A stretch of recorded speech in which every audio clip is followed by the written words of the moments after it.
Aliyah dekat dengan Tarik, Reza Artamevia sentil kriteria calon suami sang putri. Penyanyi Reza Artamevia membongkar kriteria untuk calon suami untuk anaknya, Aliyah Mas Said.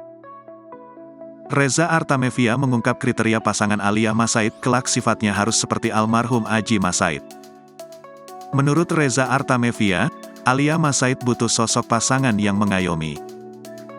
Reza curhat soal kriteria khusus calon suami Aliyah. Dikatakan Reza, putri keduanya itu sangat menyayangi sang ayah. Oleh karena itu, Reza berharap anak-anaknya itu tak kekurangan kasih sayang. Ia juga menginginkan bahwa Aliyah bisa mendapatkan sosok pemimpin yang dapat mengayominya. Sebagaimana diketahui, Aliyah kini sedang diisukan dekat dengan Tarik Halilintar. Kedekatan keduanya selalu menjadi sorotan di berbagai platform media sosial. Namun, baik Aliyah maupun Tarik belum mengklarifikasi secara jelas hubungan mereka. Meski begitu, Tarik sudah mengenalkan Aliyah ke keluarga besar Gen Halilintar. Sebelumnya, Tarik Halilintar tampaknya serius dengan kelanjutan hubungannya bersama Aliyah Mas Said.